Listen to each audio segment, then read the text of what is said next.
homesteaders, gardeners, and cooks. My name is Jennifer. Welcome to Miles Away Farm. Thanks for joining me in my kitchen.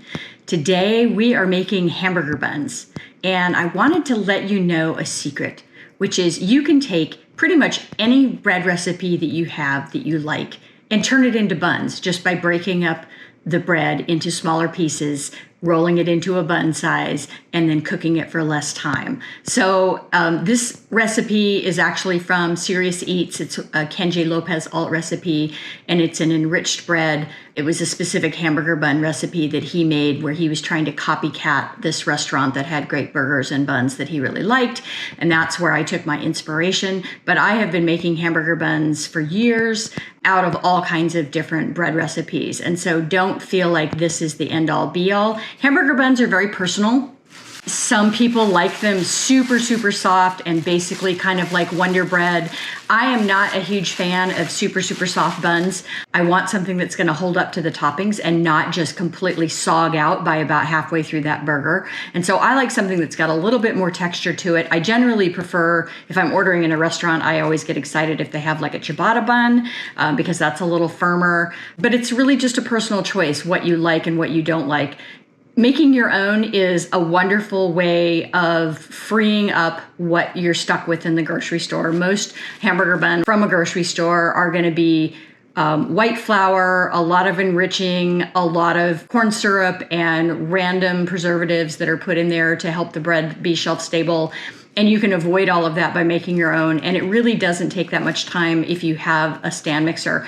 I'm not a huge fan of hand kneading. I never have been. I don't have a lot of upper body strength. I'm not a terribly big woman. And so when I first started making bread, I tried to hand knead it, didn't love it, graduated to a bread machine, didn't love how the bread machine would always seem to cook things at not quite the right moment where it would be too far risen or it would not be risen enough. And so, 50% of the time I didn't get a loaf that was perfect. And so I started using the bread machine as a dough machine and just using it to make dough. And then eventually that bread machine died. And about that same time, I inherited my dad's stand mixer. And so I tend to make bread with a stand mixer rather than hand kneading. If you love to hand knead and you want to spend 5 or 10 minutes doing that, more power to you. I can do it and I know how to do it, but it's not my personal choice. But it's certainly something that is very, very doable. These buns, this is the last one actually of the 8 we made. We had a small get together with some black bean veggie burgers, which is also a recipe that's going to be coming up very soon. And so I used the rest of them for that. But these buns, they came out beautifully, and I really do like the density of this bread. I probably cooked it 2 or 3 minutes too long. They are a hair on the dry side from where I wanted them to be, but flavor-wise and density-wise, really nice. They're not sogging out. They hold up well to toppings. This is an enriched dough. And you'll see a lot of times in restaurants a hamburger bun that's called a brioche bun. This is along those same lines. Brioche is a super rich dough that has tons of eggs and tons of butter in it. When people say enriched dough, what that means is generally milk, eggs, and butter. Any of those can be considered an enriched dough, and when you add all of them, it's very much an enriched dough. The difference is enriched doughs, because of all that egg and butter and dairy, is getting in the way of the gluten. And so they're harder to work with, and they usually are slower to rise. They're a little stickier. They're a little more fussy than a typical bread recipe would be. This recipe originally called for 2 eggs and 4 tablespoons of butter. I ended up reducing the amount of butter in it just because I couldn't bring myself to put quite that much butter in it. And I was having a hard time with the dough as it was. And so the last thing I wanted to do was add 2 more tablespoons of butter. One of the things you'll see with enriched recipes is they'll mix the initial liquid, so the milk and the water, or just the milk, with the flour, and then they add in the enriching ingredients afterwards. So they add in the eggs, they add in the butter after you've got an initial dough.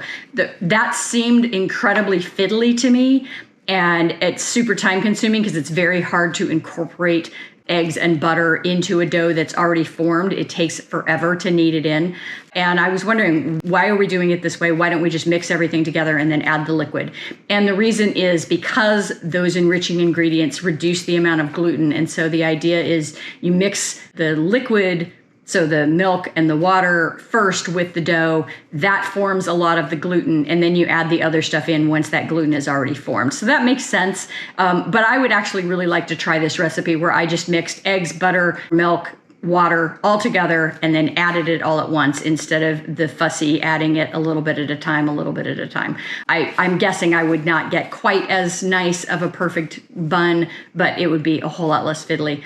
But yeah, hamburger buns. I want you to feel empowered to be able to take any recipe you're already using for bread and turn it into a hamburger bun in your own kitchen, because it's really not that complicated. The trick is just figuring out how to divide it up and roll it out. And then usually cook time goes down from, 45 or 50 minutes for a loaf of bread to 20 to 25 minutes for a bun. So you reduce the cooking time by quite a bit. But hamburger buns, let's get started. So I'm starting out here with 3/4 of a cup of milk and half a cup of water, 2 teaspoons of active dry yeast, 3.5 cups of, I used bread flour. The original recipe calls for all-purpose flour, 1.5 tablespoons of sugar, a couple teaspoons of salt. Don't forget the salt. Bread without salt tastes like paste. It's terrible. Getting my dough hook set up here. And then once that yeast has dissolved into our warm liquid, pouring that in. And I often do this by hand instead of using the dough hook because it takes a long time for the dough hook to pull that stuff together, and you can do it with a spoon in less than 30 seconds. This makes a really stiff dough at this point because we're going to add a bunch of stuff to it. And so at this point, the dough is quite dry. And this is an old stand mixer from probably the 80s, so it's got some pretty good metal gears in it. Stirring in 1 egg at a time, and you can see this is kind of a mess. I usually turn the speed up and then I have to hold the mixer on the counter because otherwise it bounces itself off. 2nd egg added.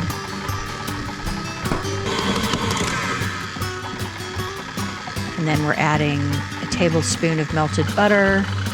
Once that's mixed in, a 2nd tablespoon of melted butter.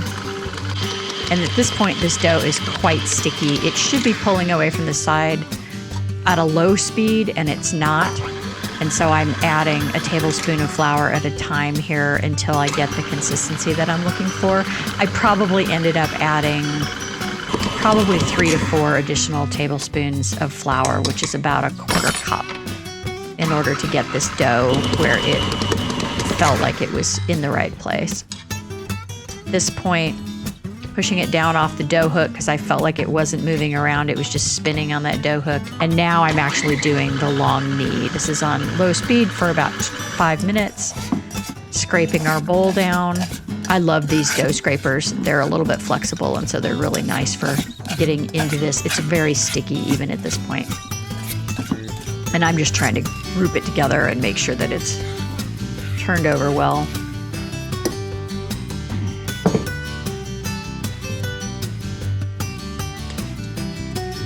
And setting that to rise.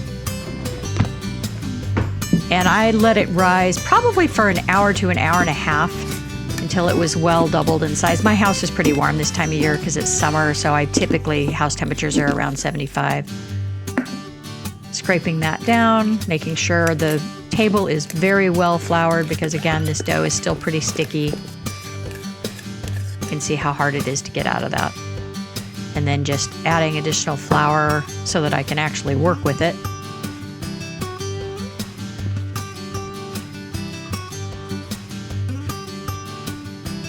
And then I gave it a weight so that I could make the hamburger buns the same size. This is fiddly. You don't have to do this. It's just me. I love precision. So I measured it in grams and then divided it into 8.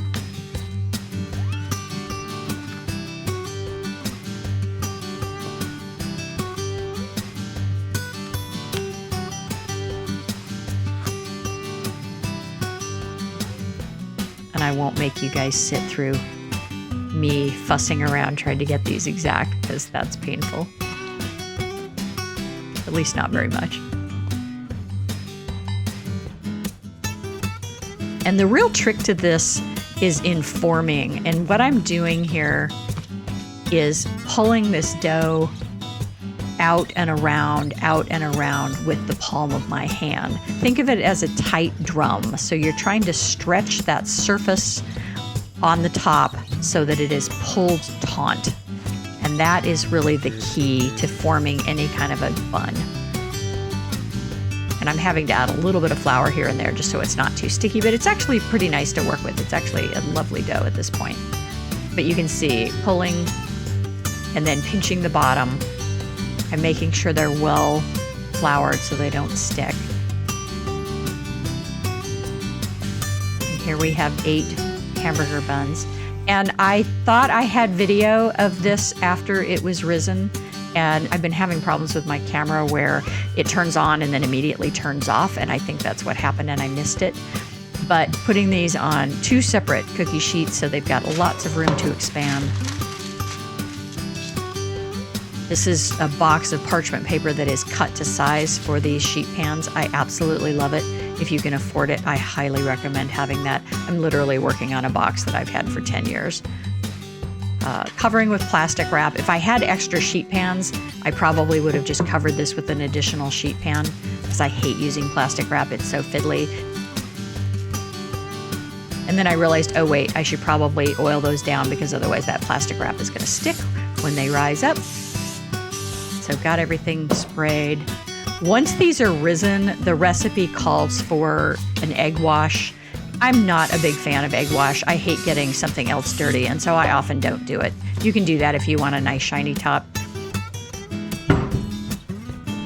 And then here they are coming out of the oven. I let them rise for about an hour until they were about this size. I didn't get a lot of oven spring in the oven, and so they looked about like this going in. I sprinkled the tops with sesame seeds, which turned out to be a complete waste of time because I didn't use an egg wash. And so the sesame seeds just immediately all fell off as soon as I moved them around. So it was kind of hysterical. Classic knock on to see if they sound hollow. And as I said, I think I probably cooked these for a couple of minutes too long. But there you have it, homemade hamburger buns. These were really delicious. I will play around with this recipe and keep tweaking it and trying mixing everything together at once. But give it a try with any recipe that you love for bread. Thanks for watching, Tribe. If you like this kind of content, give me a like, subscribe, leave me a comment, and share. I have new content coming out every week.